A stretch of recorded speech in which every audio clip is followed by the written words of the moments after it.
we've got Joan King to tell her story. I lied. Oh, okay, I'm next. Okay, I'm Joan King, and I'm Vice President of HepCDC and a founding member, and I'm really a musician. I'm a retired musician. Here I am. I'm not supposed to be a speaker, but I'm here to tell you my story. Back in 1990, after spending 20 years living in Mexico, and I had been in Canada for 4 years, I woke up one morning, as usual, with a stomach ache.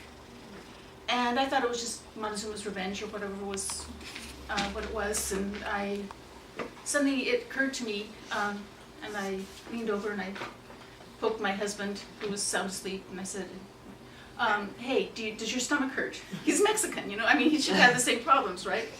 And he said, no, go to sleep. And I asked him later on, are you sure your stomach doesn't hurt all the time? And he said, no. So I went to the doctor.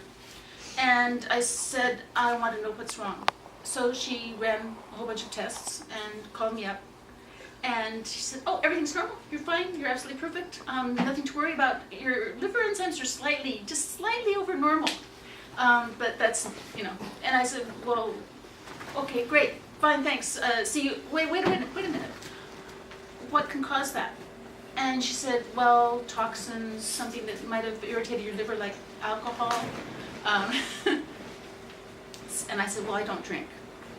Okay, well, but maybe we better do some more tests. So she called me back in, I did some more tests, and a week later she calls me up again. Everything's fine, you're ready to go, nothing to worry about.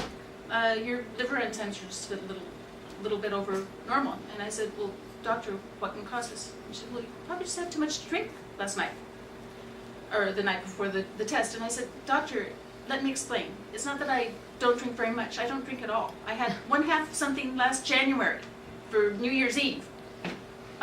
That's it. So she did the test, and of course I came back positive for the antibodies to hepatitis C. The rest is history. That was in 1990.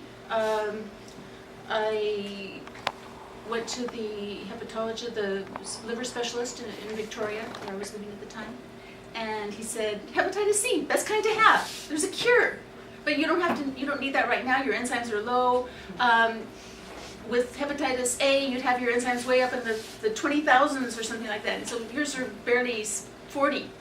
I can't remember what it was back then, the normal rate, but the normal level for hepatitis, for enzymes, but it was just barely over normal.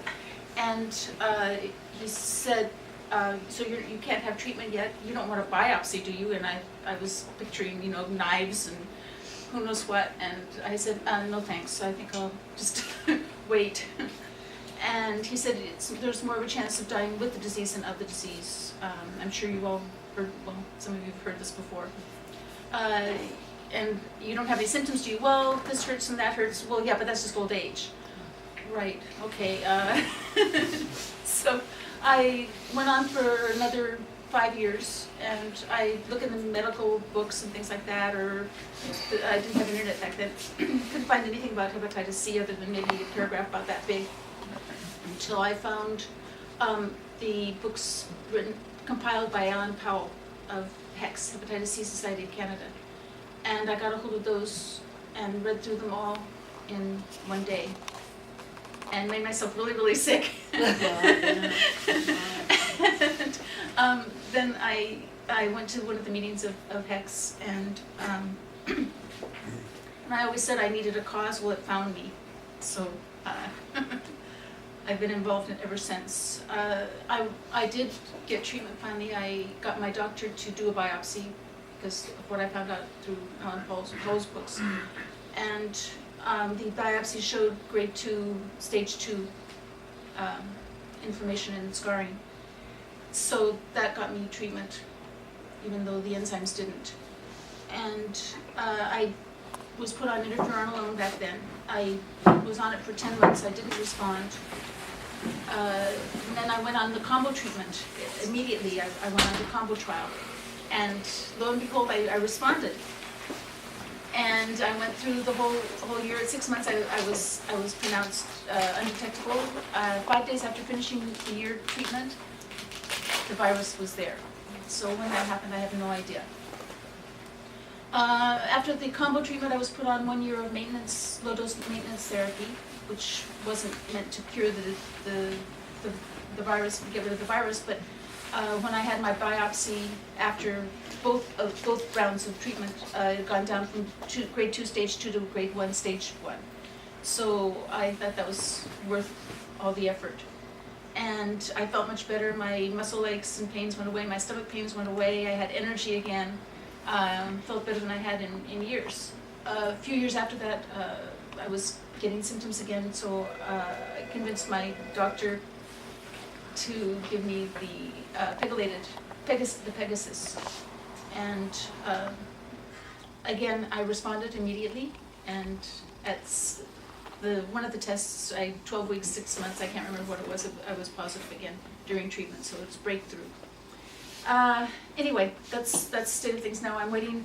I've had problems with my eyes because, I think because of treatment, retinal problems, so I've had several surgeries. I'm afraid to take interferon again. I'm waiting for something without interferon. That's my hope. I'm a natural born guinea pig. Yeah, here I am.